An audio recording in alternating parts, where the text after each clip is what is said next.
Hello all and welcome to Shatter Our Souls with Novaria and welcome to the Headstone Mine, an area designed around quick combat encounters, medium range, generally speaking, as well as banditos galore. This is an area in which all of Borderlands has kind of focused in on a couple minor roles. This being, but not limited to, the fact that this is the base of operations for one of the, what I will call, local warlords, Sledge. Now, if you have paid or watched the last couple of videos, you'll know that last time we took down Sledge's safe house, as well as Sledge's bodyguard, the Roid Rage Psycho, without, or in one, oh no, singular cycle. Which means we're heading into the next major boss encounter and this section of the game on some pretty good hands, if we're up to my professional opinion. Now, knowing what we do about Sledge and really about this area in general, combat over here is meant to be a little bit more on the slower side, methodical.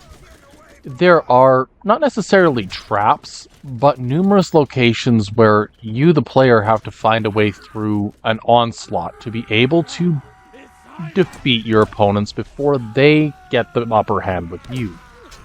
An example of this is the Mulciber turret. The turret at the other end of one of the largest open areas in this region. This turret is intended as a blockade. If you don't get to it or don't defeat it fast enough, congratulations, you're in trouble and you're going to be stuck here for a little while. If you can get to it, past it, or outright destroy it, before it really gets dialed in, then congratulations, you've made this region significantly easier on yourself than a lot of individuals would be used to. So, slow and methodical? Sure. High speed? Absolutely. Do those match at all? Not in the slightest. So, it's right about here that the turret shows up. Now, if you look at where the pipe is kind of crossing the center of our vision, along with the railings there, the turret is going to appear back there. The goal is to effectively cross this plane as fast as possible to get past the turret before the turret could ever hit us. And lo and behold, perfect timing. And with that, our rivals of this region are done, and we can actually start challenging the next major section, which is the mines, and as well as maybe even fighting Sledge right away. I'll be honest, I'm a little... I'm on the fence about a couple of things going on at the moment. On one hand, Sledge is one of those bosses that I've consistently found incredibly difficult. The high-end shield that Sledge uses makes it difficult to actually land a hit, to deal damage to Sledge regardless of how you go about it. So, I suppose a deep dive on what Sledge is actually all about is the ideal here. What are these strange markings? You know, it can't be that bad. Probably just saying the Sledge is back here. Anyways, Sledge has a few different bits and pieces to his character. First and foremost, his shield. It is by far and away the strongest shield we see in this half of the game. And it is not even remotely close. It is an absurdly powerful, sturdy shield that, on some attempts, might not even break before you have to take a step back from Sledge's overall fight. So that's not great. The second bit that we're going to have to worry about is not actually pertaining to Sledge's shield, but Sledge's combat style. Sledge has a shotgun as well as a hammer. The shotgun, it means that anybody who gets anywhere close to him is going to get hit by some buckshot. No big deal. Except this shotgun has some of the highest knockback in the game as a result of how it was built. It is a unique weapon to Sledge. Secondly, we have to acknowledge the hammer, which can cause obscene knockback, and in some capacity will also... of course he got out of my range. Well, that sucks. It also does explosive damage when he hits, as well as... Sorry. The shotgun has obscene knockback, which can be used to defeat enemies very quickly. And the hammer has obscene knockback, as well as explosive damage. There we go. And I love this aspect of Sledge because he is very much the antithesis of Brick. You are not intended to get anywhere near him. In fact, quite the opposite. If you try to get near him, he will knock you back, as we got with Marley. However, unlike Marley, we're dealing with a enclosed arena. Okay, so we got pictures of Skags, Rack. You know, I kind of actually like the little details they throw about in here, because this is not something that just anybody would notice, but it's a piece of information that really showcases the developer's ideas in motion. To my knowledge, the images you see here are intended to be like preliminary sketches of the different types of items that you're going to find in the game, which I think is pretty cool. Anyways, as we continue on, as I said, Sledge is the antithesis of Brick, but Brick is ironically the character best suited to fighting him. And this comes from the fact that, unlike a lot or most of the cast, Brick has the most hands-on approach to dealing with enemies. But even his hands-on approach isn't always enough. We have to identify what makes certain approaches work better or worse than others. The turret for Roland is great. You open the door, you throw the turret in, you let the door close and let the turret do the work. Except Sledge is so powerful and so strong that the average attempt at just throwing the turret in to fight for you does nothing. Sledge will go in, shoot it a couple times, and your turret will be destroyed. Effectively, you end up with nothing. What about Mordecai? Surely Mordecai has something to work with. Sure. If you have a good revolver, absolutely. Sniper rifles are all but useless in that type of enclosed space. And while Bloodwing does get involved and tries to fight on your behalf in this enclosed space, it's a one and done at this point in the game. You're not likely to have multiple hits with Bloodwing's capabilities before you have to stop and regain control. So that's off the table. What about Lilith? Lilith has probably a better chance than most. With the Shock Crystal Harvest and her Phase Walk ability, theoretically, she has more capabilities than your average character in this particular battle. But there's a couple notable problems that we have to acknowledge here. The first and foremost, just have to take a moment to breathe and heal because these guys are ridiculous. Her capabilities, while they are more potent and more reasonable than a lot of approaches, don't necessarily do what you're intending. At most, her base ability will probably tear down the shield. At best.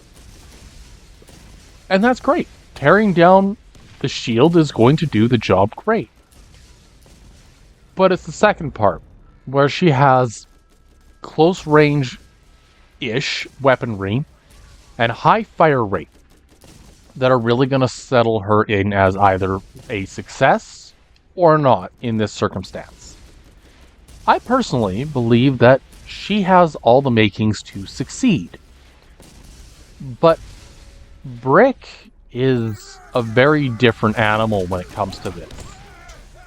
And if I'm being honest, I thought this challenge was going to be a lot harder going in. Because, in my mind, being only able to use melee attacks never really made sense to me. This is a shooter. Of course, punching your way through a game that is a shooter is not going to work. And he has a powerful shield you will need to whittle down before you can hurt him. Don't let him touch you. Don't let him touch me. Okay. But more than that, Brick's capabilities are ironically more consistent than most other characters' abilities ever do get the chance to be. Because Brick has the stinging like a bee ability, which, oh, what's that? Dangerous. Ah! Brick! Perfect. Anywho. Brick's ability allows for multiple hits in a very short span of time. While he might not be able to break through the shield in one go, he has more capability than most characters do to be able to take down a high-end enemy. Oh! This will work. This will work wonders. So, learning what we've learned, we got a couple good things coming up. The first is that we are going to have to wait for another round. Because I think I can one-cycle Sledge if I do this right. But we're going to wait and heal for a minute before we tackle Sledge properly. Because I have an idea. Okay.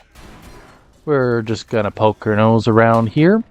Sledge is that dot on the mini-map just in front of us.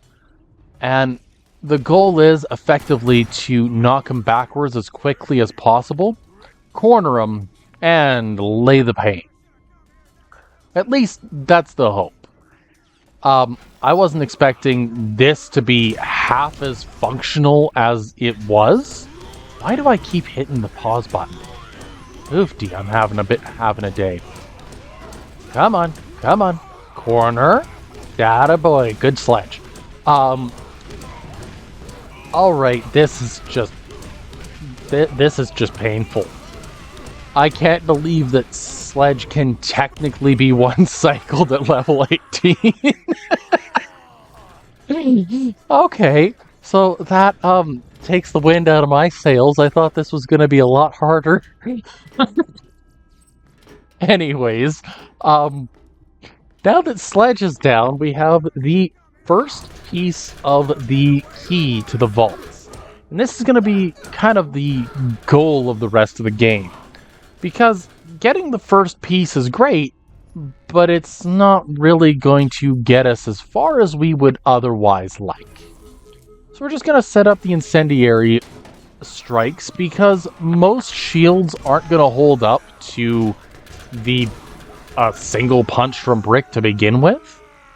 So we can enjoy a little bit of warmth, shall we say. Because if you light a man afire, he'll be warm for an evening. If you set a man on fire, he'll be warm for the rest of his life. Please don't take that seriously. I have no intentions or no ha-ha with that. It's just Borderlands. So, what's next? That's the real question of the day, because upon defeating Sledge, you gain access to a number of new locations, notably the Doll Headland. This is one of the most open-ended, play-as-you-will type of regions in Borderlands 1 as a whole. The only areas that really compare to the Dull Headland are the Salt Flats, which is an endgame location, and and a couple of DLC regions, notably the which is it? The Secret Armory of General Knox DLC. So, knowing that, we actually have a lot of options ahead of us, a lot of side missions that are going to be relatively easy to beat, and a couple bosses that are going to make life miserable in the near future. So, the next major boss is Mad Mel. Now, Mad Mel was the run ender of my Mordecai Deathless run.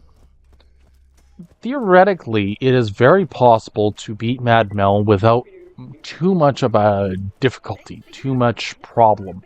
Because Mad Mel is in a vehicle, you shoot him from a distance a couple times and you're good, right?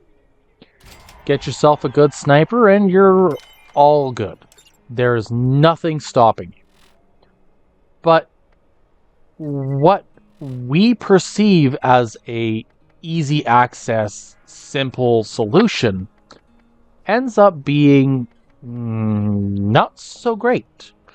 Because for the Mordecai run, typically to get out of an arena far enough that I could actually use some of the special abilities and actually take down Mad Mel from a distance required me to die. So I had to figure out a way around the barricades at the edge of the arena to be able to beat Mad Mel. And that's great. We've got something. Yeah, I need to learn how to drive. Anyways, so that's a potential problem. Second potential problem that we're going to run into for this is we have to be in the arena to fight Mad Mel as Brick, which is something that I'm not exactly the most interested in fighting the average way. Because Mad Mel is in a vehicle, we end up in this really odd situation where Mad Mel ends up being, you can't get in front of him because you're going to end up getting hit by the truck, and you can't really do much without a vehicle. And given that I can't use bullets, it means that I need to either A, find a way to get Mad Mel stuck on geometry so that I can actually punch it, or I need to find a way to get Mad Mel stuck on something, or in some way otherwise predisposed and easier to take down in a single series of punches, shall we say. And that's gonna really be the big kicker here, is I have no idea how to do this yet. There's a part of me that thinks that the solution is just fight a whole bunch of those bug enemies and get a couple of level ups, maybe take down a few of the Iridians to get a few level ups from the Dull Headlands as a whole. But that only gets you so far, because once again, we're ending up in this situation where no matter what I do, I'm going to end up in a little bit of a rough situation. I need to handle each encounter with this boss swiftly and with precision. And I admit wholeheartedly that I will probably die more often to Mad Mel than I will have in the rest of the run.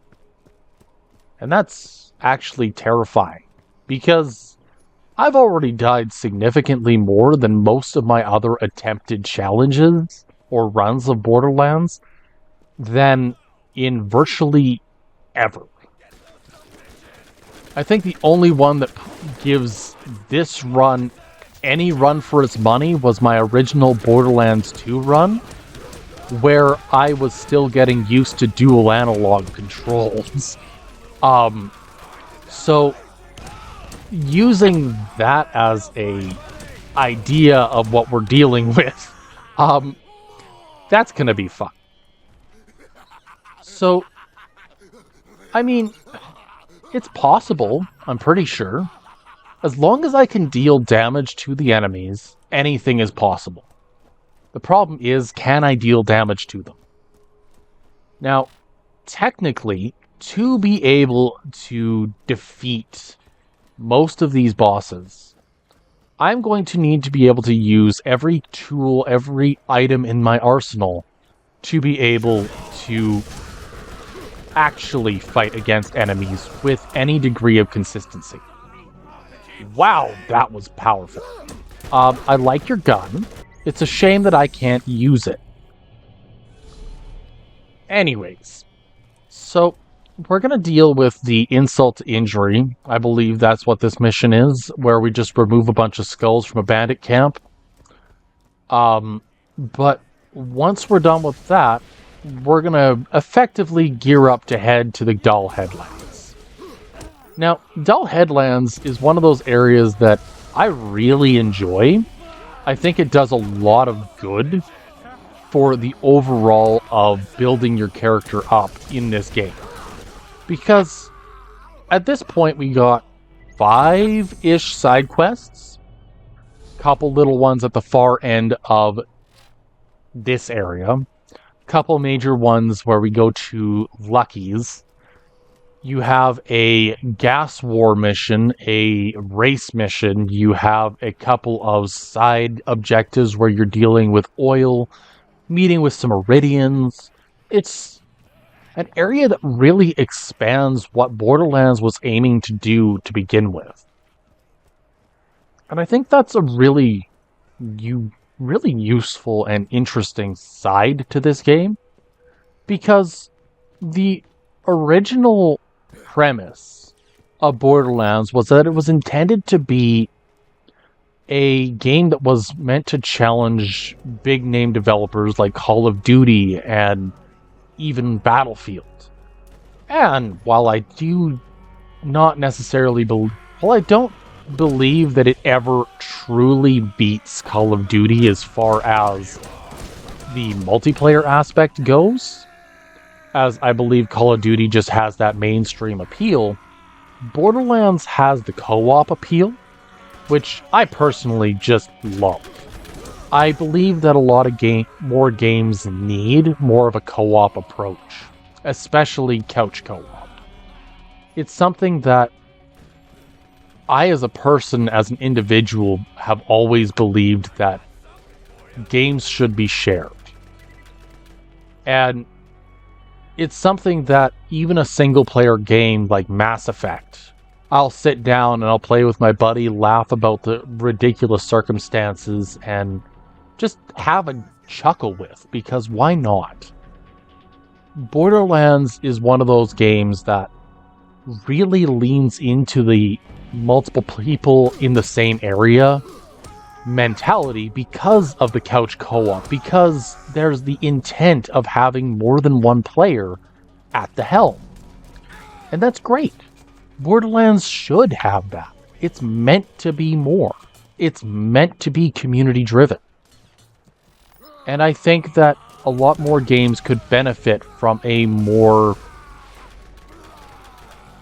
an approach leaning into not just a cooperative nature, but a community nature, and not a online community, but a couch co-op community.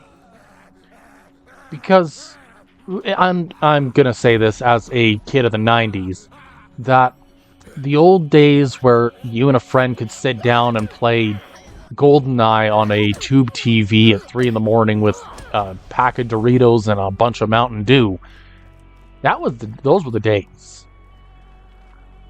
Borderlands, I feel, leans into this, but it doesn't lean into it hard enough. it tries to do the couch co-op, it tries to do the community side. It just doesn't necessarily scratch that itch because, unfortunately, it was a product of the age of expansion into various new markets. Anyways, we're nearing the end of today, and I just wanted to thank everybody for checking in and seeing what we can get up to, what kind of chaos we can accomplish. If you like what you see, are curious what the next couple areas are going to look like, drop a like, leave a subscribe, and I'll catch you next time. Until then, I hope you all have a good one.